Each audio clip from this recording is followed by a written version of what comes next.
I feel like in life we just got to do what we feel like is the right thing to do. Yeah. I'm getting an error message. Hold on. It looks like the stream was deleted on your Facebook. Go live there and go live there. And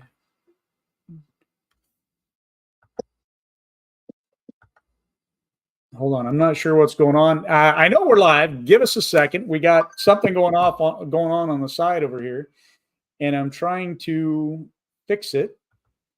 I guess it's just not going in the Spray Wash Academy. I'm not really sure where all going at. Did I do something wrong? No, you didn't do anything wrong. It's Right.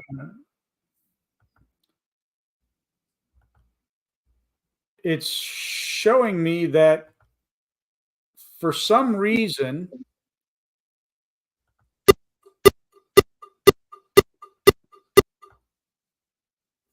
I'm not.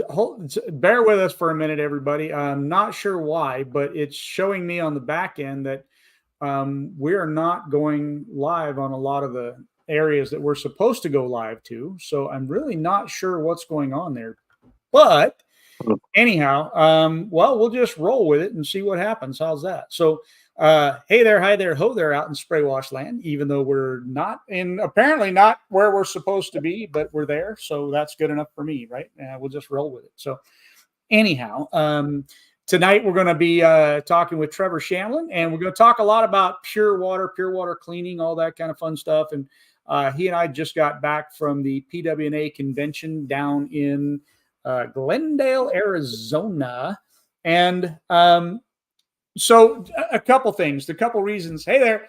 So a couple of reasons why I wanted to have him on was because we were talking at the convention about pure water, and he mentioned a few things.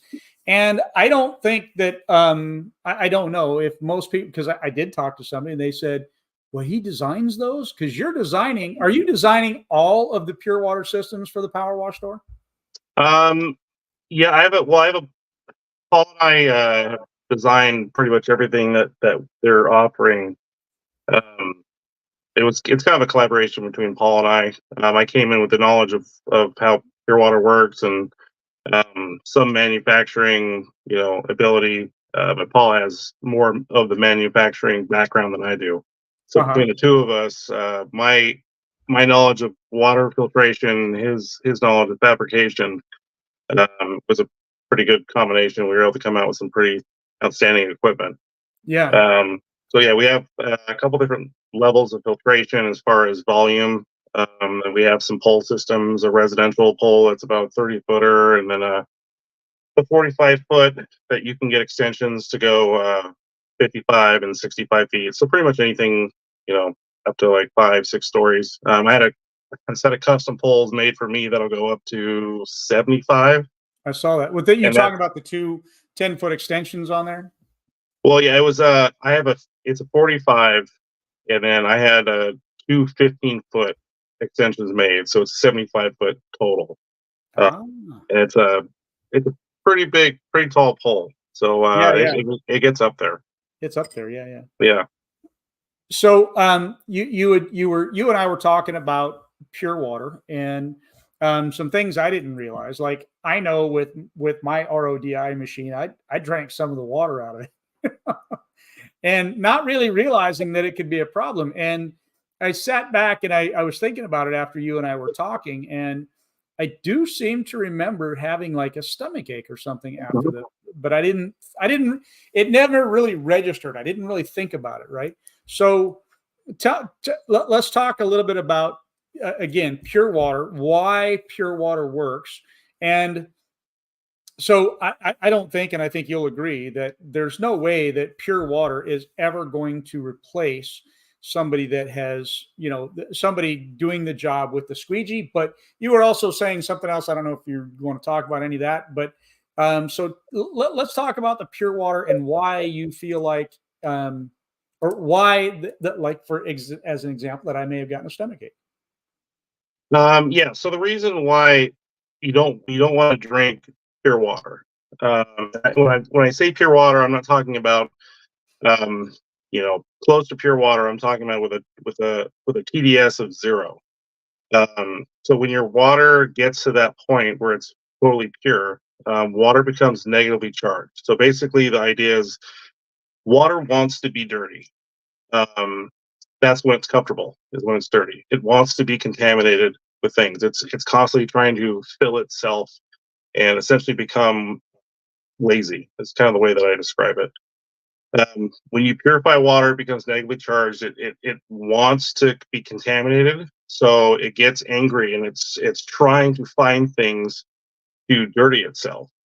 So it becomes essentially a great worker. Like it becomes motivated to dirty itself. So when you use pure water to clean, instead of just using it as a flush, it's actually physically grabbing and trying to pull contaminants off of surfaces to dirty itself. because it Um, needs yeah, or wants to. and how that can, on the other end, how that can affect your cleaning when your water is dirty, is that, let's say your TDS, like we were just in Arizona. Okay, so the average TDS readings in Arizona are about 600, and in some places they get up, 8, 900. One customer that had well over 1,000 TDS in their water. And the way that affects your cleaning is that water is essentially the most lazy employee you've ever had. Okay, it's totally full. It has barely any room to hold any more contaminants. So at that point, it's really just doing the bare minimum of work. Now, versus purified water, if you put purified water next to it, that water would be angry. Okay, so purified water is also semi-corrosive. That's why if you're using purified water in cleaning your pressure washing equipment or anything else, you don't want to leave that water sitting in your pump for extended periods of time, because it will actually rust the inside of your pumps if you let it sit in there for long periods of time. So when that water is pure, it's actively always trying to grab and contaminate itself. So that's why we like to use it for cleaning, because it helps clean because it's trying to dirty itself. So Right, it's mimicking a lot of the things that like detergents and soaps will do, but with just water. So when you combine that with solutions, detergents, degreasers, it like supercharges it. So like, for instance, this is a good example. They've been using purified water in fleet washing for a pretty long time. So Mhm. you can save a dramatic amount of money in chemical costs just by purifying your water. Um, you can talk to people that in their area they run TDS of like 100. Okay, and you find out like how much soap and acid they're using for two-stepping or fleet washing of the same product, compared to somebody that, let's say, they're in an area like Arizona where their TDS is like 600. If you were to compare the two and the performance of those two, the same product, but just in an area where the water is completely different, you're going to see a dramatic change in how much soap and acid they have to use to get the same results. Mhm. And that's with 100 TDS and versus 600. Now it's even more dramatic if you're using purified water, because at that point your water is doing a lot of the work, so you don't have to rely as much on your soap and your acids and the other chemicals that you're using. So besides getting a much better end result and also having spot-free cleaning, you're going to use less chemical and your results are going to be dramatically better. So, do you think it's, from what I'm understanding, and I guess Nicholas Collins is listening, maybe not watching, but anyhow, so you think it's beneficial then to um, run RO water over just a standard whatever water that you're doing, and you think that even the cost of the filters and all that is you're going to save enough money over a standard cleaning, let's say. Yeah, generally, yeah, you're going to save more money with the chemical, as long as you're using the right kind of filtration for the type of area that you're in. So, like, if you were just trying to clean your water with DI resin only, and you're in an area where the TDS readings are high, you would burn through DI resin at an alarming rate, and it wouldn't be cost effective. Mhm. So that's where we do a combination of RO-DI water, Mhm. where the RO filter is doing the majority of the work, and then we're just relying on the resin to polish out or take out those last bit of contaminants that the first. Well, it's not really the first stage, but the first stage of filters that actually make a difference on TDS. Mhm. So whatever that filter doesn't cover, the DI covers, because the RO generally takes out about 90% of the contaminants, but those filters last for a long, long time Mhm. compared to just a DI. So those filters are about 90% efficient, but they will absorb a ton amount of contaminants. Now, DI will do about 100% of contaminants, but it'll only absorb a small amount compared to the RO filters. Mhm. So when we do filtration from the majority of the nation, we usually try and utilize RO and DI to try and get the water numbers down. Now, in the past, we were kind of limited on being able to filter water in high volume in a mobile application, just But that's generally you've really because, changed that.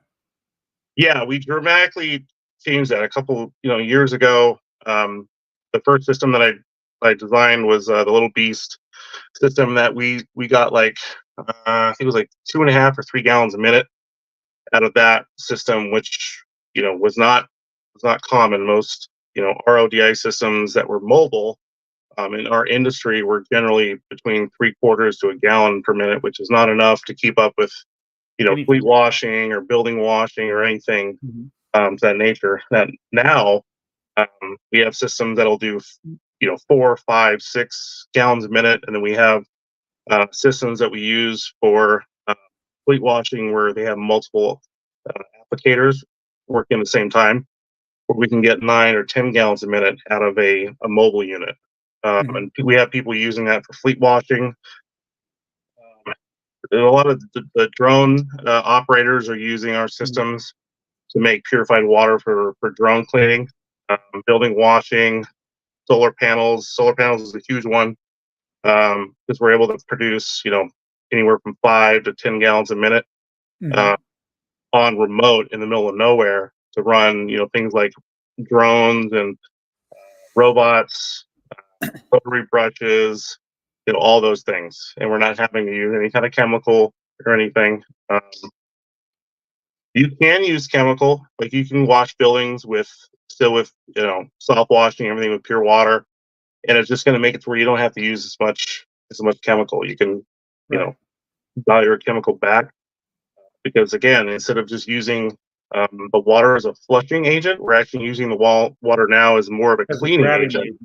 Mhm. Yeah, so we're getting, instead of just having the water as a carrying agent, and then our surfactants and the other chemicals that we're using to clean, we're adding in the ability of the water to be more of a cleaning agent than just a flushing agent.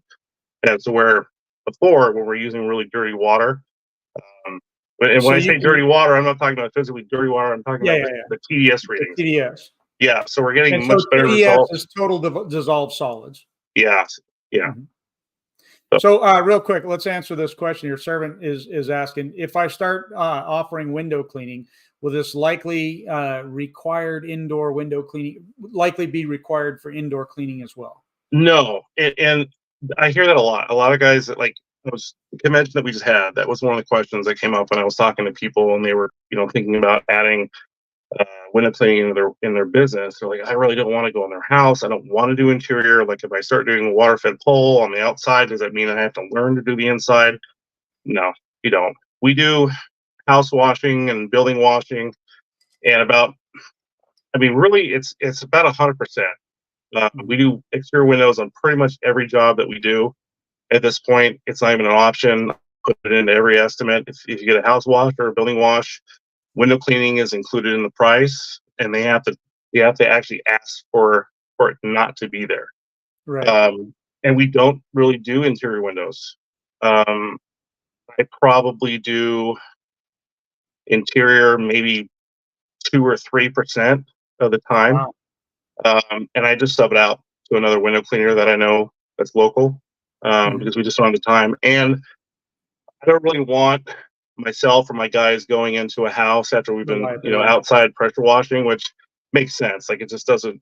It's not a good idea to go in somebody's house after. So generally, no, you don't have to. Don't offer it if they do ask if it's worth it.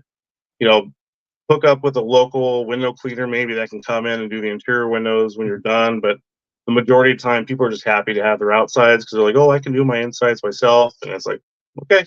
So we don't push it. When they ask for it, we'll offer it, but it's really not that often. All right. So Randy the Beast Beeston says Trevor Shamblin is the king of pure water. He is amazing, and he's got sexy legs, Hey, kind of Randy. like Craig Harrison did there at the show. So anyhow, heavyweight dancer saying recently hooked up. I think he's meaning activated carbon. Carbon. Okay. Yeah, that's what I think he's. So thoughts? So activated carbon helps with some things, but it doesn't really do much for your TDS readings. Carbon will remove things like bleach from the water, so from like city water, it'll remove bleach. It'll work as a basic sediment filter, so it'll remove like sand and rust and some Right. of those other things. And it But can it's not remove really some for things. those TDS. Yeah, and it'll remove some metals from the water, and it'll help keep your pumps from getting tips from getting clogged because it will stop like debris and stuff. But it's not going to really lower TDS readings. But you will need to use a carbon filter if you're going to use a RO filter because the chlorine or chloramine in some areas can destroy your RO filter. So I would recommend anybody running some level of filtration, whether it's a sediment filter or running a carbon block filter to their tanks. It helps, and they're cheap filters. I mean, you can get a housing for a 4.5 by 10 or a 2.5 by 10 for $30, and the filters change them out are anywhere from $8 to $20, and they'll last you a couple months. It's cheap insurance, but it's not going to dramatically lower your TDS readings to make it to where you're going to see a big difference in your performance of your water. But it can help you with some other things. Will pure water make Jacob prettier? That's asking a lot.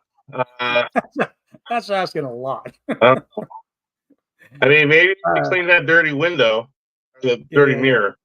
That's it. But only way to find out. Good evening, folks. I studied a little about this when I was involved with Kagan water, ashline inside, acidic outside. Alkaline inside, acidic outside. Water. Okay. I'm not really sure what that is in reference to. I think that's a company of some sort. Okay. Not 100% positive on that one, Michael. Heavyweight dancer. Recently, I hooked up 1 activated carbon and 2 DI tanks, all 3.7 cubic feet. Plan is to use it to clean my soft wash setup, 10 GPM, but have so far only used it for water fed poles. My TDS is about 60. Yeah, at a TDS of 60, using just DI, that's within range. Yeah, you'd be good. I mean, you're gonna change out your filters like anybody else would if their water content was higher. But it's definitely cost effective at that point. I do know a lot of people that do run an RO even when they have a TDS reading of under 100, just so they can have more longevity on their filters and not have to change them out as long.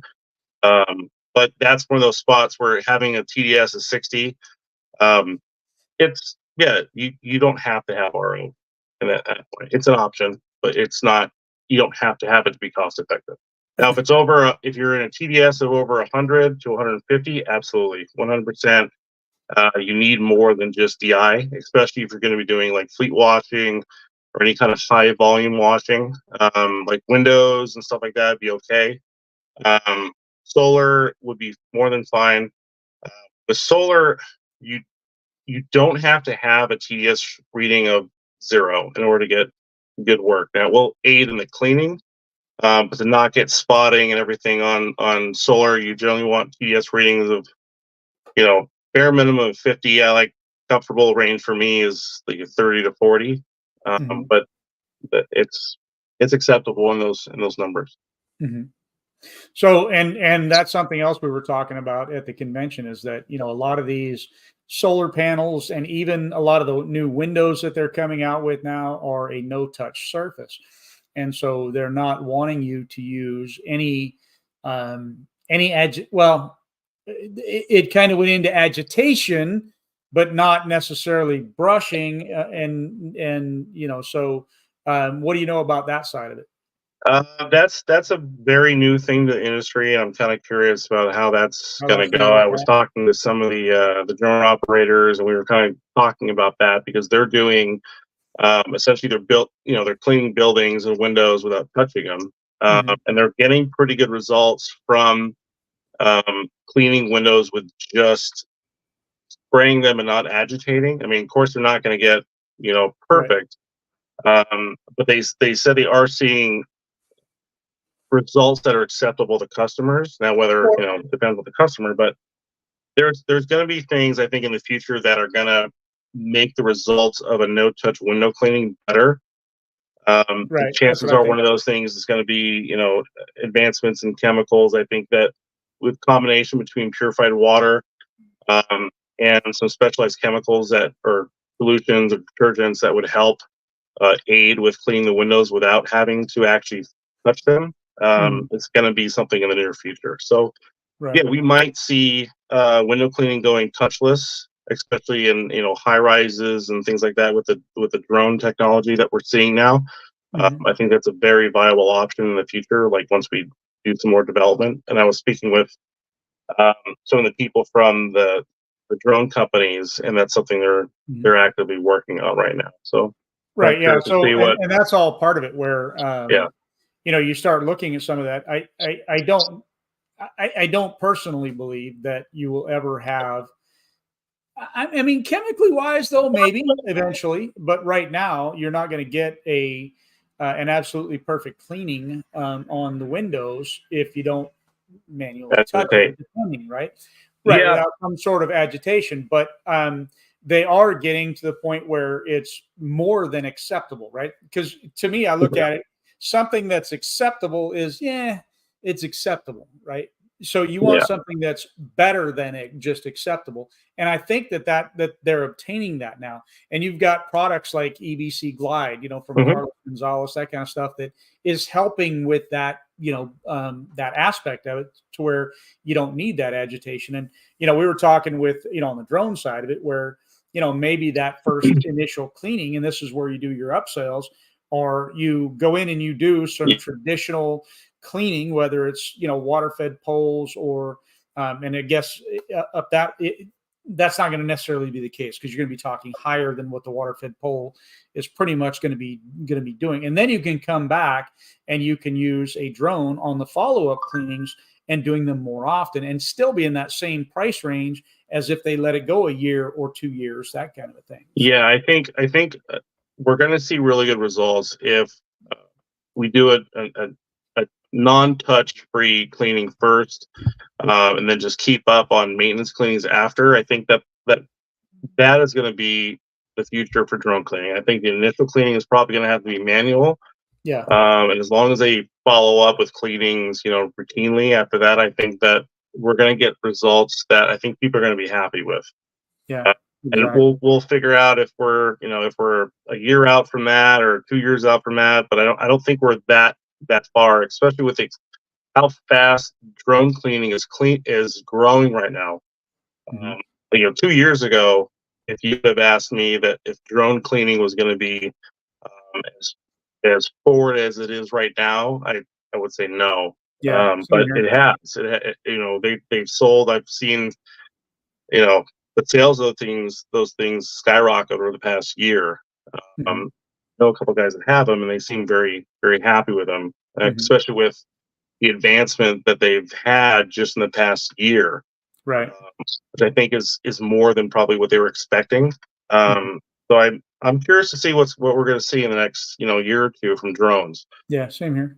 It's a pretty interesting thing. We had two companies out at our convention Mhm.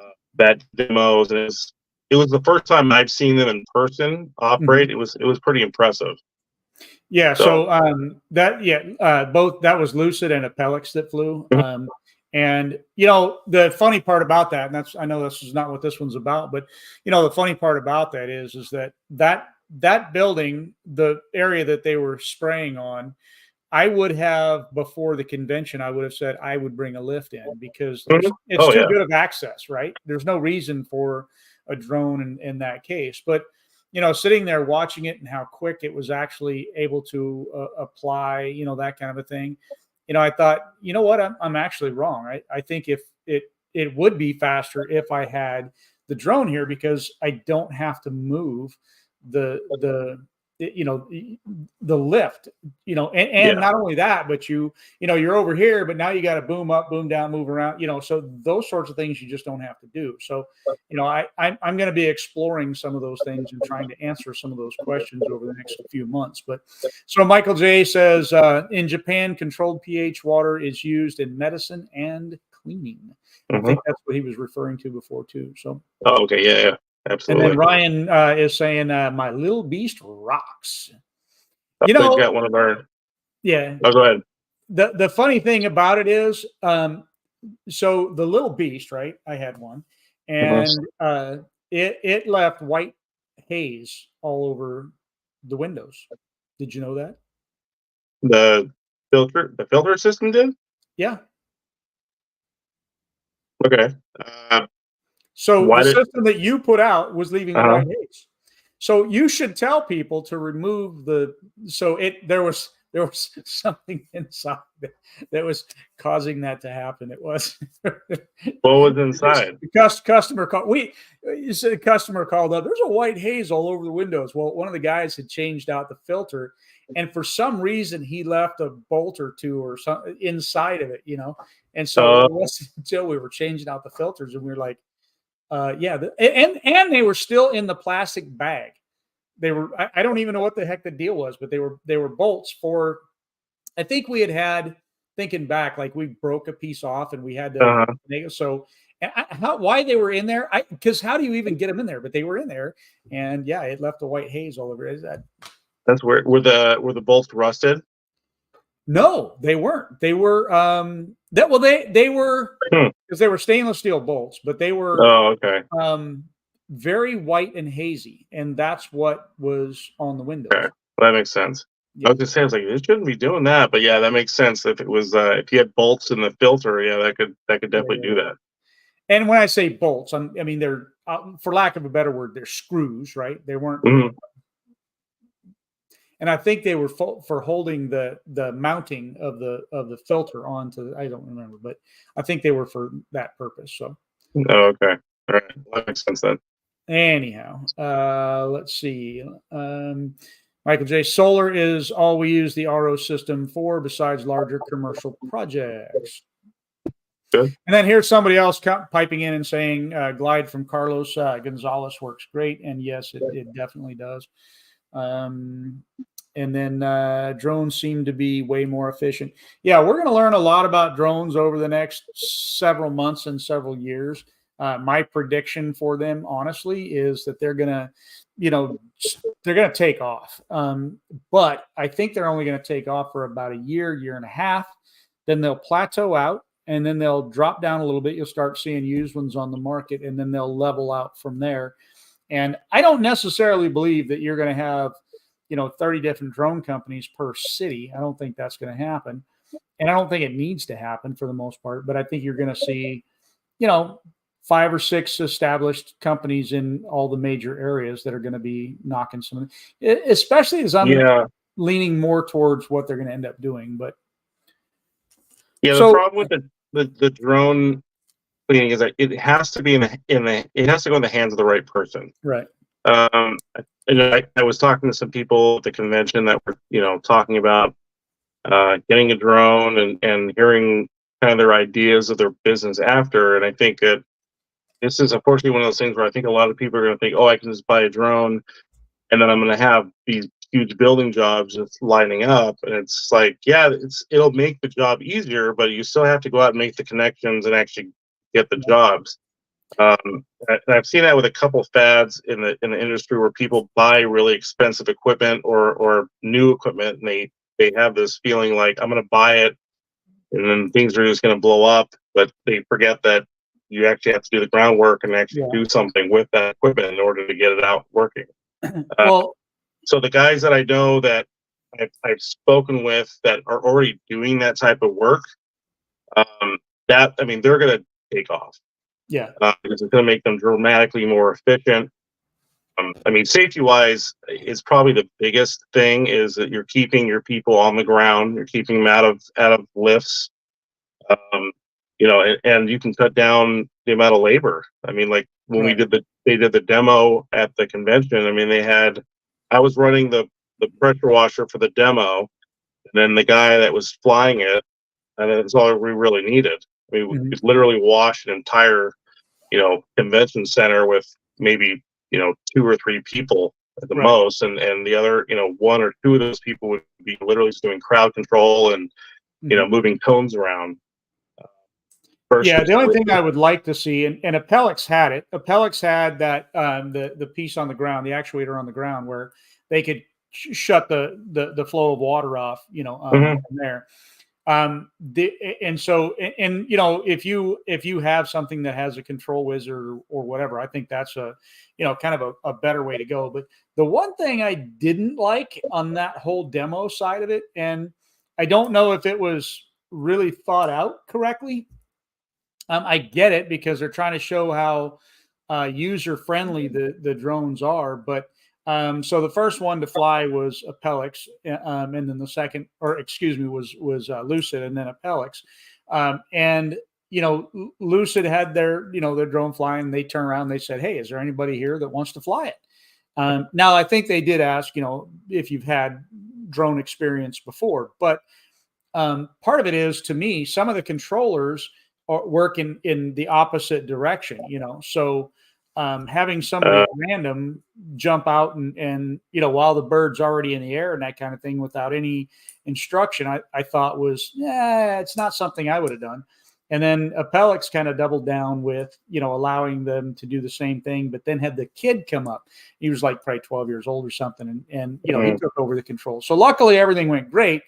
I don't know that I would have done that, because I would be like, I would want to know that you've at least had that instructional training on the ground to make sure which way those controls go and all that kind of thing. But I get it, and it did prove that they're stable and that anybody could fly them. They're not that difficult to fly. Especially, I think that one of the things that I noticed in the training, and this wasn't supposed to be about drones, but one of the things that I noticed in training is flying the smaller drones is a lot more difficult than flying the larger drones because they don't move as fast. They're visually, better, if you will. I think so. I did kind of notice that when they were flying the drones, that they don't move quite like the small ones do. The small ones make very quick movements. Where I could see it could be a little overwhelming to try and control, because I think it's just the physical size of them just make it harder to control. Whereas the bigger ones, they don't move slow, but it's not as dramatic as far as the speed goes, and you can visually see them a little better. So it's probably, the bigger they get, they're probably the easier they are to handle, which you would think it would kind of be the opposite, but it did seem, from when I was sitting, that it seems like they're a little easier to control. So if you have one at home, like a cheap little Walmart one or something you got from Costco, or even a semi-professional one, that it looks like those big drones are actually easier to control than the little tiny ones. Right. So getting back onto the water side of things, and I know we've talked about this a little bit before. So TDS, total dissolved solids, it's because of all the stuff and contaminants that are in the water. But let's get into what is truly the difference between RO and DI, and is there an advantage to just using RO? Is there an advantage to using just DI? And now we can even throw the carbon in there. What are your thoughts on some of that, if you can? So I'll talk about the first 2 stages first. So generally we have like a sediment filter, and then a carbon block filter. So the sediment filter is going to remove things like sand, gravel, you know, big pieces of stuff, rust. The carbon block filter is going to remove the thing that we're really trying to remove with the carbon filter that's really important is bleach.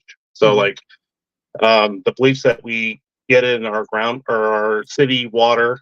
Right. You're not talking about the bleach that we're spraying. You're talking about the bleach that's I'm just talking about the bleach that's in our water for disinfection. Just so like the water that we drink is drinkable.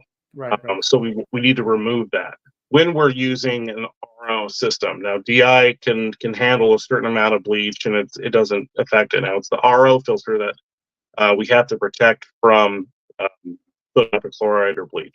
The main difference between an RO and a DI filter, RO is reverse osmosis. So that filter is those long tubes generally. And like I said before, those filters remove around 9% of the contaminants in water. They're not 100% efficient, but they can carry more contaminants for the volume of the filter compared to a DI.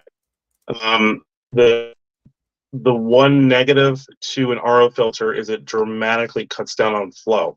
So if we're putting, 5 gallons or 6 gallons per minute of tap pressured water from like a house or a building through an RO filter, it's going to restrict that down to about 3/4 of a gallon per minute for most RO filters that are made for our industry. There's different levels and different types where they take a lot more pressure to flow, but the ones that we use in our industry will cut that water flow down to about 3/4 of a gallon per minute, which makes it really inefficient for producing large amounts of water.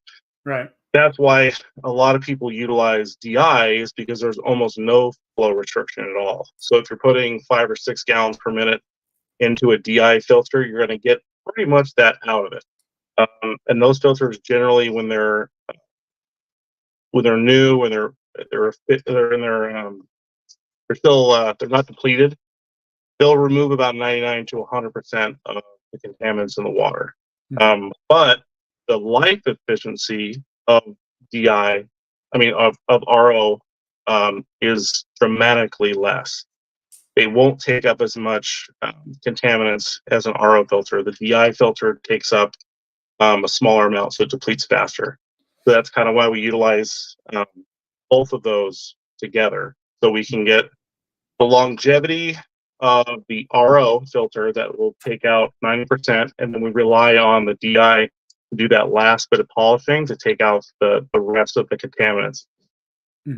Sometimes you can get away with using just an RO filter and not even using a DI if your starting water is low enough. So like if you do have a TDS reading, let's say you're at 100.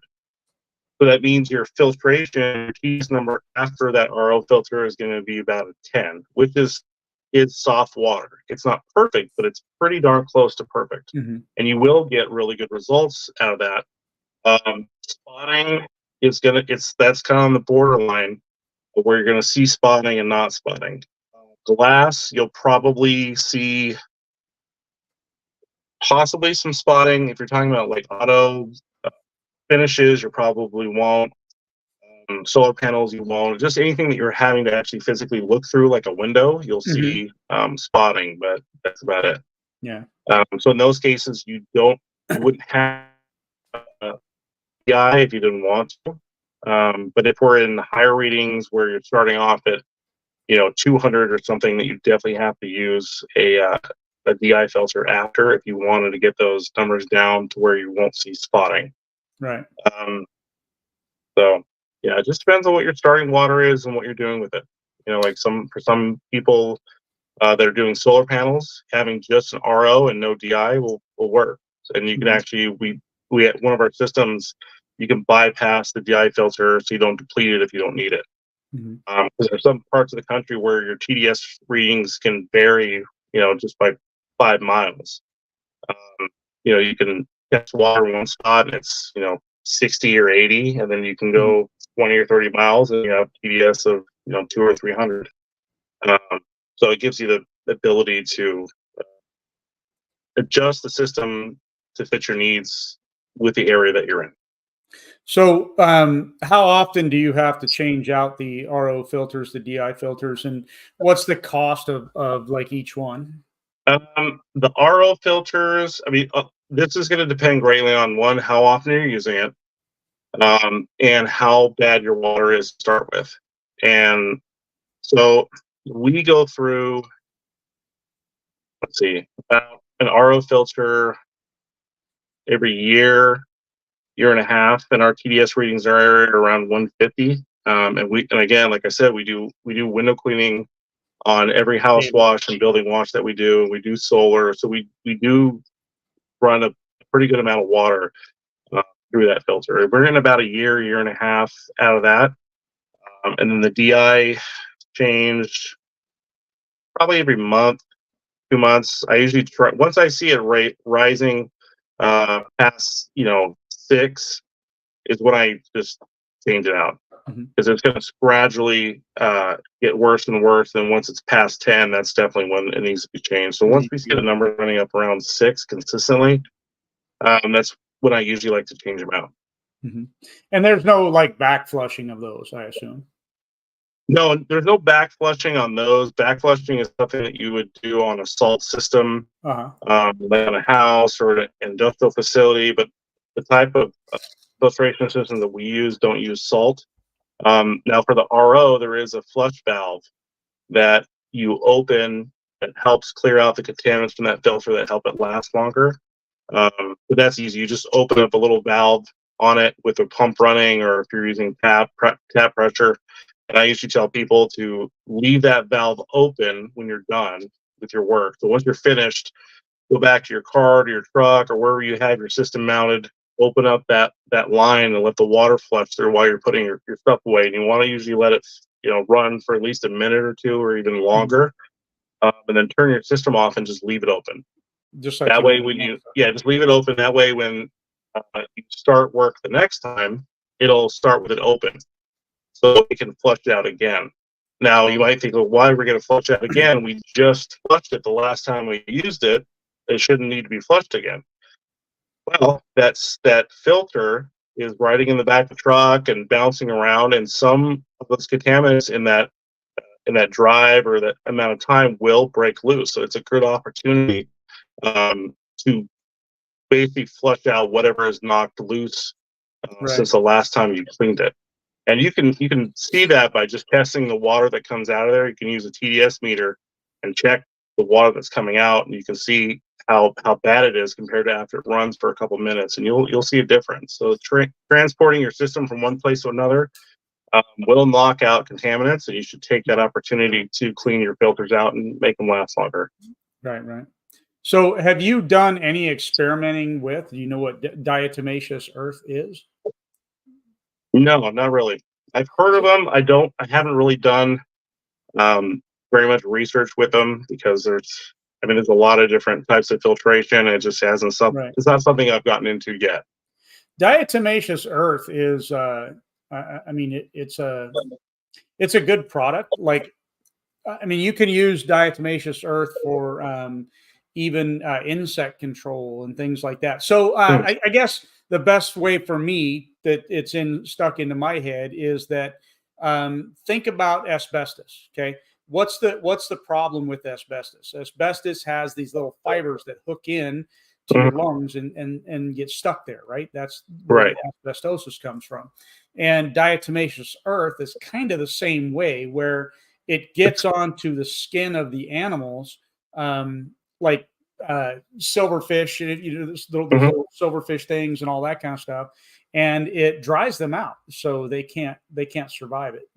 So you can spread that around and that kind of thing. So, but it's a pretty fine powder, kind of a thing. So that would be interesting, and never really thought about that as well. Michael J. also says, and I'll address this just real quick, on taller buildings with drones, could you do a roof launch as a percentage of the weight of the hose would be hanging? Yes, you could. And those are a few of the things that we're looking at, as well as actually having a boom on the roof that lifts the hose up as you go to allow you to get higher, because a lot of it is about the weight. So Heidi King says, yes, we have one. It's awesome. I'm not sure what she's talking about in that part of the conversation. It could have been the giant filter or the drone. Maybe, Okay. maybe she's talking or about the diatomaceous earth filter. Heidi, Maybe. if you could enlighten us on that, that would be great. So, and Michael J is saying it's about the carcinogens. So, Yeah, so carcinogens is one of the things that will come out from filters.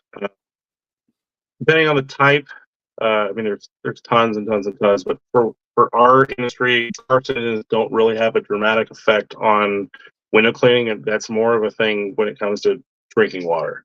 mm-hmm. Yeah. So so I don't think we. What do you think the cost of the different filters is? Oh, so backing up real quick, we had talked about, is it cost effective to use the RODI water? And, you're saying the one filter lasts a year and a half ish.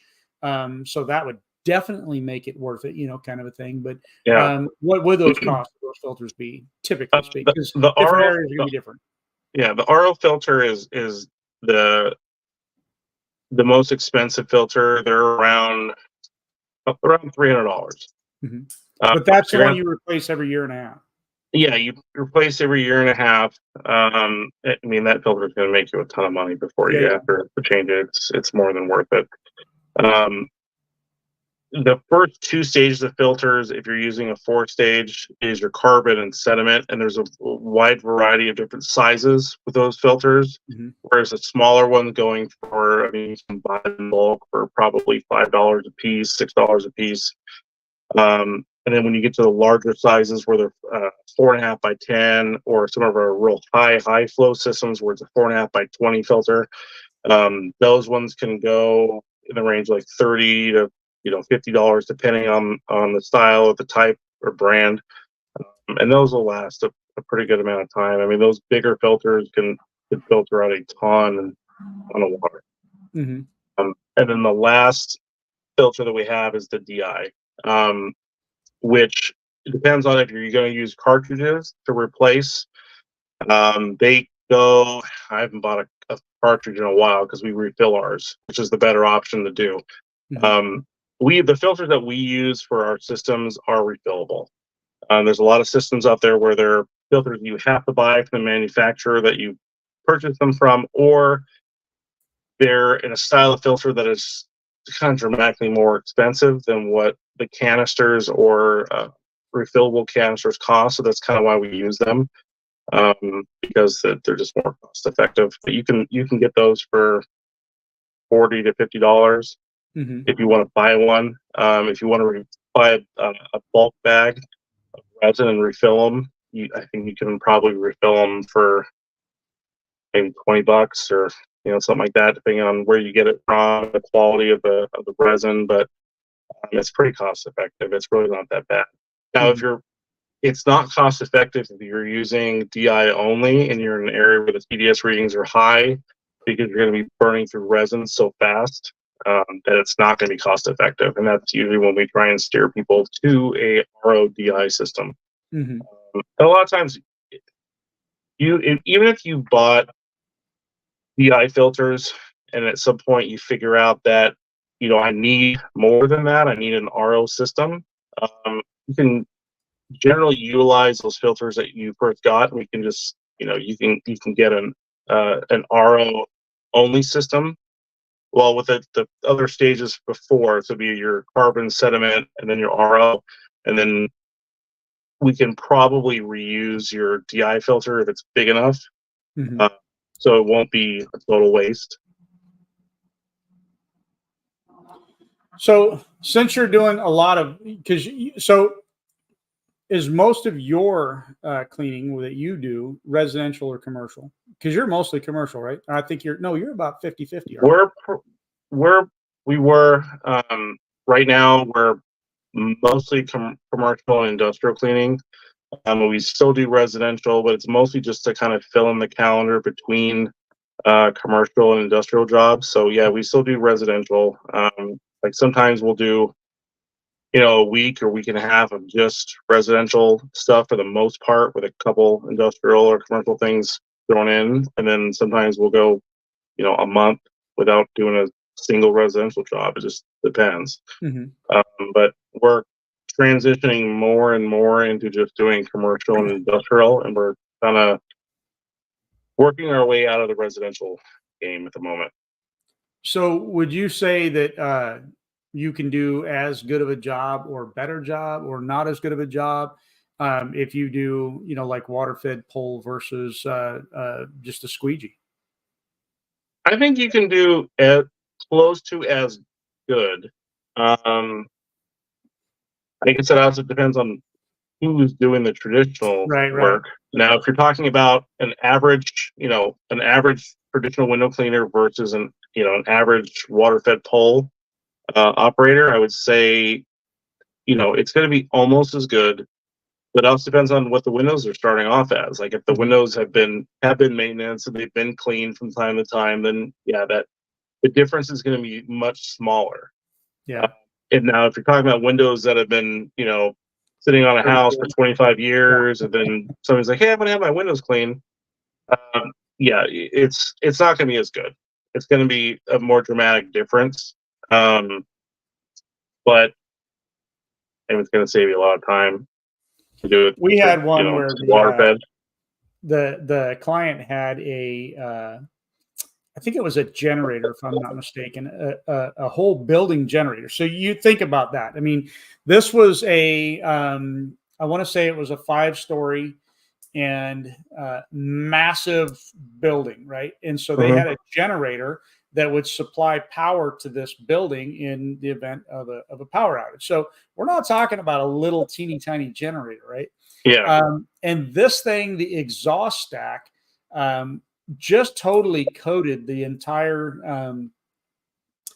So the I think the first 3 stories on that where that was at did not have windows, if I'm remembering correctly, and then the Mhm. fourth and fifth had windows, and they were just completely coated with not just soot, but other kind of contaminants from it. And I mean, and not only that, but we would have had to have had a lift to get in there to even contemplate doing anything because the generator plus the fencing around it. I mean, there was just no way to even Yeah. scrub it with a pole or anything like that. I mean, point being, I mean, we tried virtually everything because we were able to get our pole on a part of it, but we tried everything, other than getting the lift because they didn't want to pay for it and getting up there and restoring it. And we got virtually nowhere with that. So there are things, no matter what you do, they're going to require hands-on. I don't know that we could have because we did try some different things. I was really kind of playing around because I tried degreasers, I tried Mhm. some one restore, I tried some oxidation removal stuff. I mean, um, I tried all kinds of stuff just because I wanted to see, what would happen, and I knew that I couldn't damage the.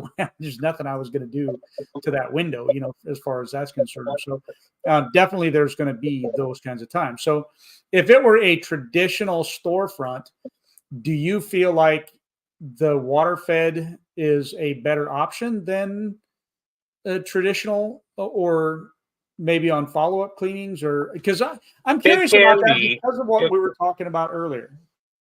it can be depending on a couple factors. One, how your system is set up. If you have a system where it's literally a cart that you have to pull out of the back of a truck and then hook up a hose to the building and Yeah, yeah. you know go through that,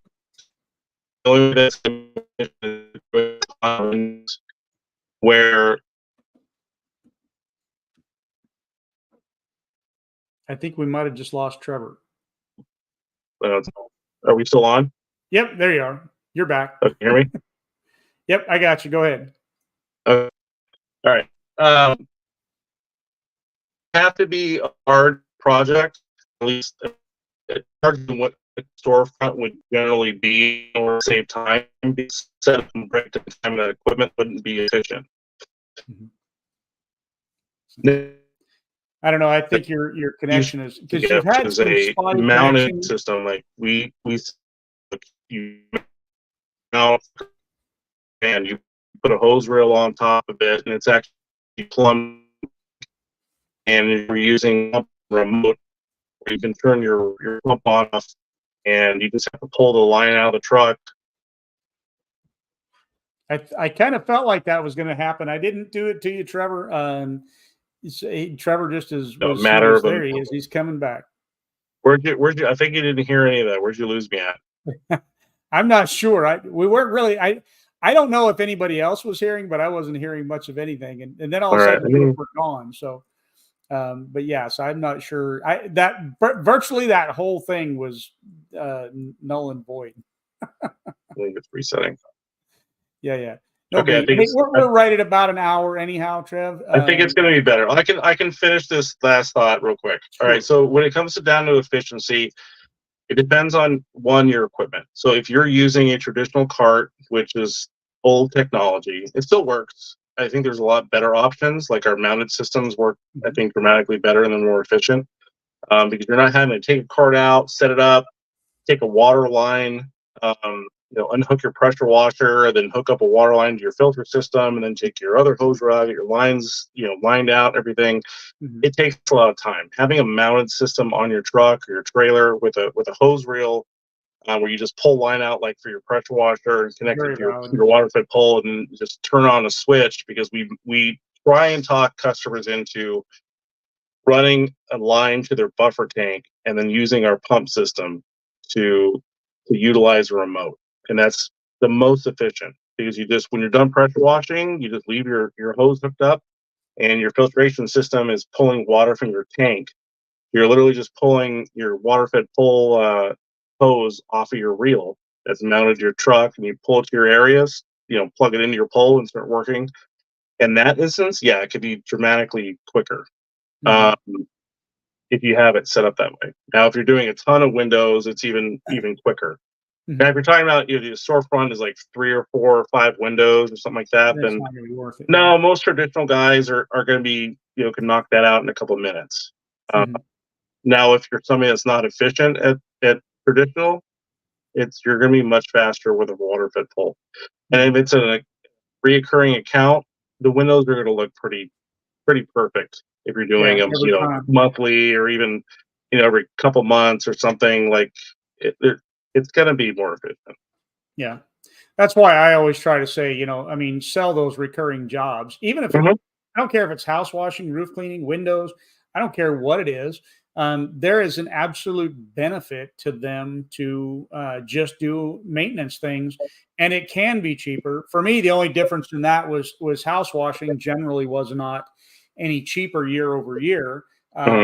And it's not because the house wasn't dirty. The house might be fairly clean when we come back, but it's still the plant and property protection that we had to take, protecting your outlets and covering your ceiling fans and wiping down your ceilings and all those sorts of things that cost us the time. That's where the issue was. So we really couldn't save any time on house washes, but the rest of it, the maintenance cleanings are, to me, absolutely the way to go. And on large buildings, we could do it a lot cheaper if it was a semi-annual or annual treatments, because the first time you go, you got to use a hot mix on there, and then after that, it's a light mix and a rinse, and you're out of there. So if you're doing at this point in the way the industry is going, if you're doing house washing or building washing at all, and you're not doing window cleaning, you're missing out.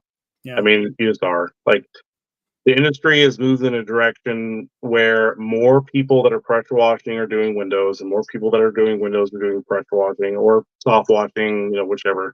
But your customers are the same. Like, the people that are willing to pay for window cleaning are willing to pay for pressure washing, and vice versa. It's not smart to just not do window cleaning. If you're doing buildings leaving money on the table, and houses, big time. I mean, even you're if going to sub get it out, that's probably a good idea. Yeah, I mean, adding window cleaning into your pressure washing business is going to put such a bigger footprint into the market than just doing pressure washing. And I've told how many people this, and sometimes they get it and they get into it. And they're like, yeah, you're right. And then sometimes they hold out and they hold out and they finally get into it. They're like, oh yeah, I really should have done this a long time ago. Once they realize, yeah, there's literally the same customers. They're going to get a lot more calls. Well, and The people that are looking for pressure washing and those or window cleaning, and that ends up turning into pressure washing jobs and vice versa. and your margins can actually be better on window cleaning, plus liability is a lot lower. Yeah, margins are good, especially if you train a guy to just go out and do windows and put him in a little Ford Ranger with a filtration system and a little tank, and I mean you can even put a tiny little pressure washer on there to where they can do this or that. But yeah, having a dedicated window guy is a great idea. Mm-hmm. I mean, it is. Yeah, absolutely. Well, Trevor, any parting thoughts for you? No, just get into window cleaning if you're into pressure washing and vice versa. And if And you remember not to drink the RODI water. yeah, don't drink the RODI water. At least don't drink too much of it. If you have a little bit, you'll feel a little rumble in your stomach. Actually, we never really got into it. So the reason you don't want to drink purified water, 100% purified water, is because, well, like I said before, the water wants to get dirty and becomes aggressive, and so it's actually going to kill and eat the good bacteria that's in your stomach, which could, if you drank too much of it, it could actually kill you. It could make you very, very sick. Um, Now you'd have to drink a pretty decent amount. I'm not saying like gallons and gallons, but you have to drink um, a pretty big glass of it to make that big of an effect. Mm-hmm. But if you're just taking, a sip or something, you'll feel an uncomfortable feeling in your stomach, which I think is what you experienced. Yeah, I took a couple good gulps. I mean, Uh-huh. and yeah, and I didn't realize it until you had said that I was like, yeah, I bet that's why I had that stomach ache after the fact. So Yeah. there you go. All righty. Well, Trevor, I appreciate and hang out for a minute as we end this thing. And for everybody else, I appreciate y'all for hanging out with us, and we'll see you next week. Bye, everybody.